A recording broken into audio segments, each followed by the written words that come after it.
Hi friends, welcome to my channel Inspire the World. இன்னைக்கு நம்ம சேனல்ல வந்து பாத்தீங்கன்னா ஒரு சூப்பரான டிப்ஸ் தான் பார்க்க போறோம். அது பார்க்கிறதுக்கு முன்னாடி நம்ம சேனலை நீங்க இப்பதான் ஃபர்ஸ்ட் டைம் வந்து பார்க்கறீங்கன்னா மறக்காம Subscribe பண்ணிக்கோங்க. பக்கத்துல இருக்க ஆல் பெல் ஐகானை மறக்காம தட்டி விடுங்க. அப்பதான் நான் போடுற வீடியோ அப்டேட்ஸ் வந்து பாத்தீங்கன்னா ரெகுலரா உங்க மொபைலுக்கு நோட்டிஃபிகேஷன்ஸ் வரும். சோ that நீங்க மிஸ் பண்ணாம அத பார்க்கலாம். சோ இன்னைக்கு நம்ம என்ன பார்க்க போறோம்னா சீலிங் ஃபேனை எப்படி ஈஸியா சுத்தம் பண்றதுன்றத பத்தி தான் பார்க்க போறோம். சில பொருள் எல்லாம் வந்து பாத்தீங்கன்னா வீட்ல ஏதாவது விசேஷம் வந்தாதான் துடைக்குவோம். அந்த வகையில் வீட்டோட சீலிங் ஃபேனும் நம்ம அப்படி தான் விசேஷ காலங்களில் தான் துடைக்குவோம். மெயினாக எதனால் அப்படி துடைக்கிறோன்னா அது துடைக்கிறது கொஞ்சம் சிரமம் தான். இருந்தாலும் இந்த வீடியோவில் நான் சொல்லியிருக்க டிப்ஸ் வந்து உங்களுக்கு ஈஸியாக இருக்கலாம். இந்த மாதிரி விசேஷ நாளில் தான் துடைக்கிறதுனால ஃபேனில் வந்து பார்த்திங்கன்னா தூசி அதிகமாக இருக்கும். உடனடியாக அதை நீக்குவது வந்து பார்த்திங்கன்னா ரொம்ப கஷ்டமாக இருக்கும். வாங்க எப்படி ஈஸியாக துடைக்கலான்றதை பற்றி பார்க்கலாம். சீலிங் ஃபேனில் இருக்கிற தூசி வந்து பார்த்திங்கன்னா பறக்காமல் இருக்கிறதுக்கு இல்லைனா முகத்தில் வந்து விழாமல் இருக்கிறதுக்கு உங்கள் வீட்டில் இருக்கிற பழைய தலையெண்ணெய் உரையை எடுத்துக்கோங்க.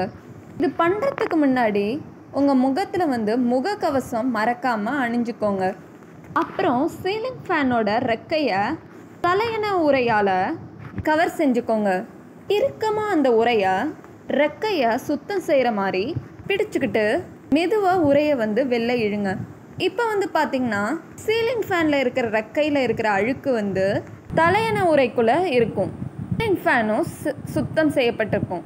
இன்னொன்று பார்த்திங்கன்னா வேக்யூம் கிளீனர். இந்த வேக்யூம் கிளீனரை வந்து கண்டுபிடிச்சவங்களுக்கு நம்ம நன்றி சொல்லணும். ஏன்னா இது நம்ம சுத்தம் செய்கிற வேலையை ரொம்ப ஈஸிப்படுத்துறது. மிகப்பெரிய குச்சியோடு வேக்யூம் கிளீனரை இணைங்க.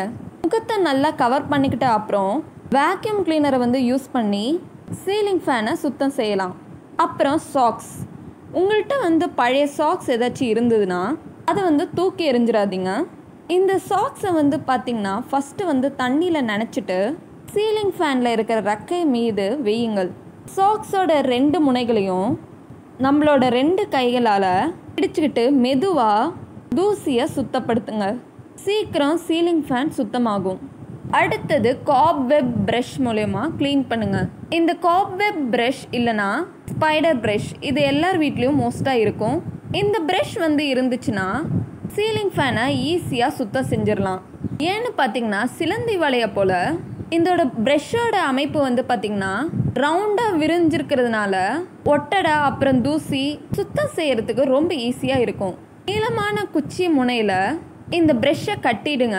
நல்லா மாஸ்க் அணிஞ்சு உங்கள் முகத்தை கவர் பண்ண அப்புறம் சீலிங் ஃபேனை இந்த ப்ரெஷ் மூலியமாக க்ளீன் பண்ணுங்கள்.